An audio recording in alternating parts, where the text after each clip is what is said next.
Salve galera, suavidade? O que você vai ver agora é um corte das lives que eu tenho feito aqui no YouTube no período da tarde. Eu espero que você curta esse conteúdo e também que apareça aí de tarde pra gente trocar uma ideia em live, beleza? Então um beijo no coração, um aperto de mão sincero e fica com o corte. Uma notícia do Deutsche Welle, famoso DW, dizendo que Europa está mais perto da guerra direta com a Rússia. Vamos ver. And so our world is entering in an age of chaos. And we are seeing the result, a dangerous, unpredictable free-for-all with total impunity. Era de caos, tempos de pré-guerra, Guerra Fria 2.0, cada vez mais surgem termos que tentam definir esses novos tempos de insegurança global. A gente tem visto muitos treinamentos militares, invasões e guerras. Isso, claro, gera medo e insegurança e tem acelerado uma corrida armamentista em várias regiões do mundo. Tem quem fale em uma possível terceira guerra mundial. Nesse vídeo eu quero conversar sobre o que tem de alarmismo, de real e o que está por trás dessa retórica da guerra.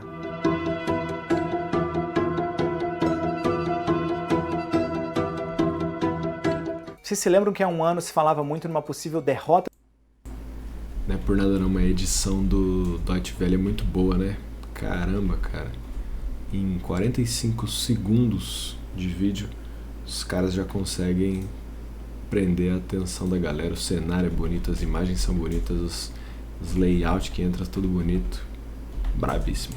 Na Ucrânia, agora o exército russo conseguiu a vitória mais importante no campo de batalha, em Avdiivka, na região de Donetsk, e a guerra tem ganhado novos contornos. Esse é o Zelensky no Fórum Econômico Mundial desse ano. If anyone thinks this is only about us, this is only about Ukraine, they are fundamentally mistaken. Possible directions and even timeline of a new Russian aggression beyond Ukraine become more and more obvious.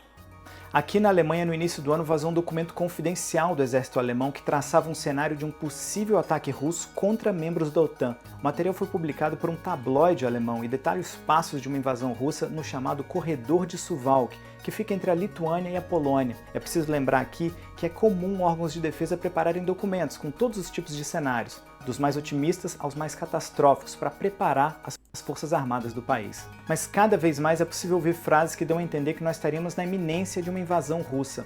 O ministro da Defesa alemão diz que vê como possível acontecer uma guerra com a Rússia dentro de 5 a 8 anos. Declarações semelhantes têm sido dadas por ministros da defesa ou militares de diversos países europeus. Alguns as classificam como alarmistas, mas as autoridades de defesa argumentam que é um chamado de alerta.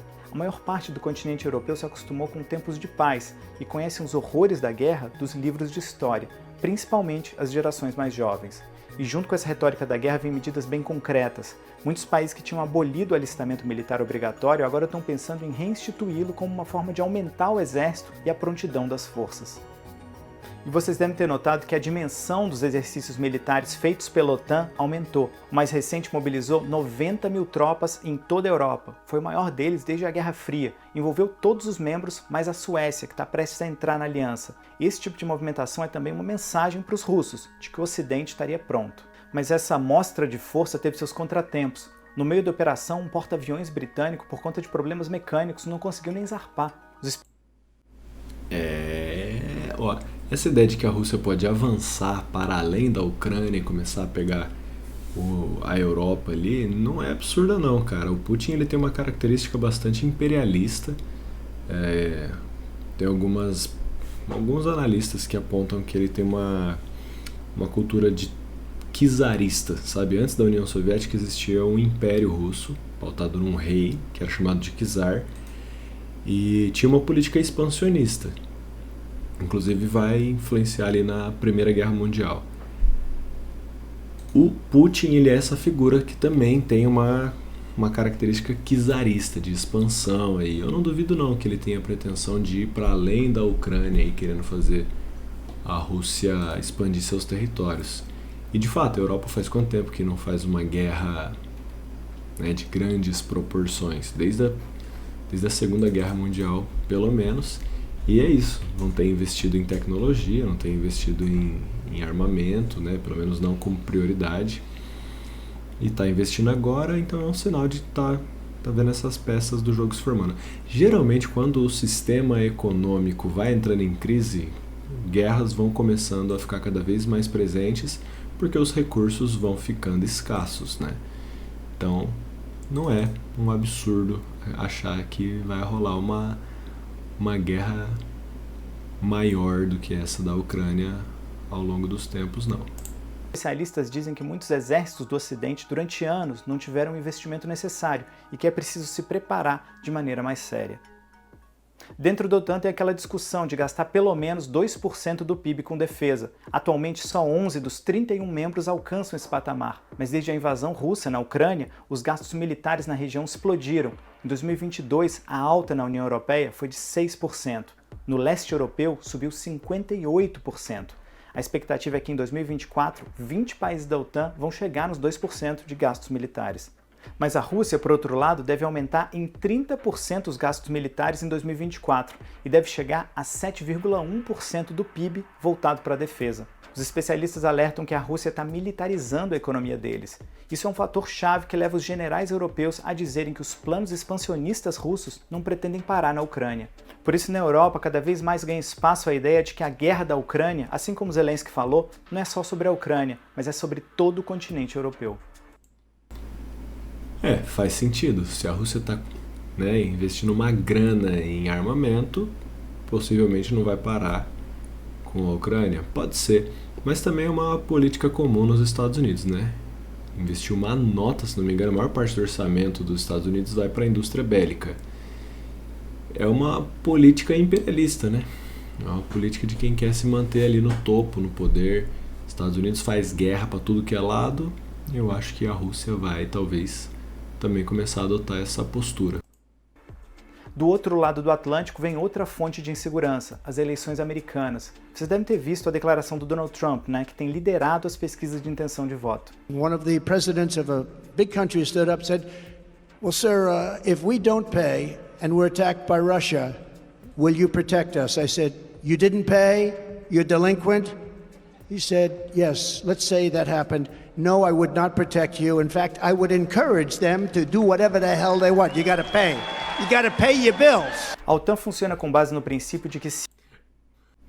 Mano, o Donald Trump, ele é maluco, né, cara? Ele é aquele tipo de líder que realmente não se importa, assim, com as vidas humanas que podem ser afetadas pelas escolhas dele.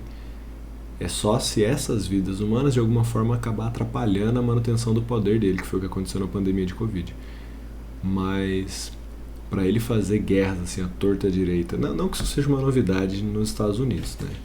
Mas assim, eu tenho a impressão de que ele é um cara muito mais inescrupuloso e muito mais inconsequente assim, nas posições.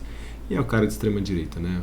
O cara autoritário e com essa perspectiva de que os Estados Unidos são os melhores e os estadunidenses devem dominar o mundo e etc. Se um membro é atacado, todos os outros países reagem. Essa postura do Trump representaria o fim da aliança. No ano 2000, Donald Trump escreveu um livro em que ele argumenta que sair da OTAN economizaria milhões de dólares para os Estados Unidos. E no site da campanha atual, ele diz isso aqui. Finally, we have to finish the process we began under my administration of fundamentally reevaluating NATO's purpose and NATO's mission.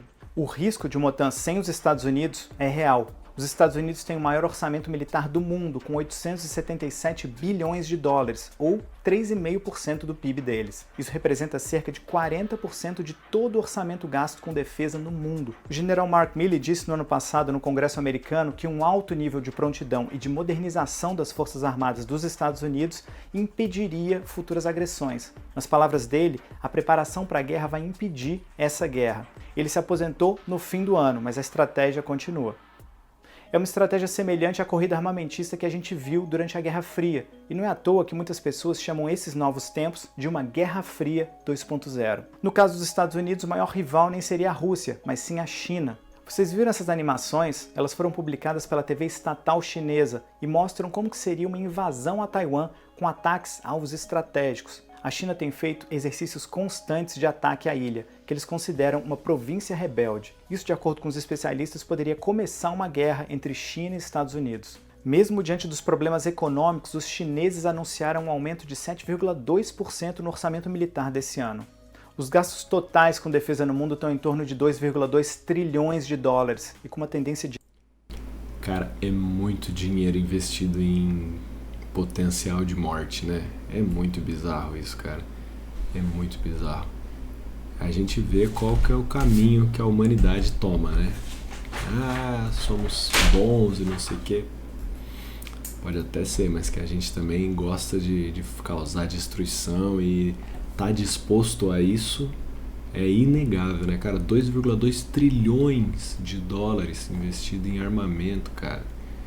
E essa perspectiva, né, a única forma de evitar a guerra é se todo mundo tiver armamento pra caramba, porque daí assim ninguém usa com medo do que o outro vai usar.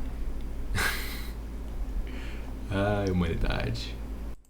de alta cada vez mais forte. Isso tem sido puxado por essas instabilidades geopolíticas. Conforme novas potências emergem, tem sido formada uma nova ordem mundial, onde os Estados Unidos não têm mais hegemonia. São momentos de mudança que vêm acompanhados de incertezas e faltam órgãos capazes de mediar esses conflitos. O próprio Conselho de Segurança da ONU enfrenta problemas graves. The United Nations Security Council, the primary platform for questions of global peace, is deadlocked by geopolitical fissures. This is not the first time the Council has been divided, but it is the worst. Today's dysfunction is deeper and more dangerous. Ao que tudo indica, a gente está vendo só o início de uma corrida armamentista. E conforme os países disputam novas áreas de influência, é urgente a busca por instituições internacionais capazes de fomentar o diálogo, mediar os desentendimentos e evitar as guerras. A gente vai continuar acompanhando esse assunto. A Deutsche Welle é a rede internacional de notícias da Alemanha.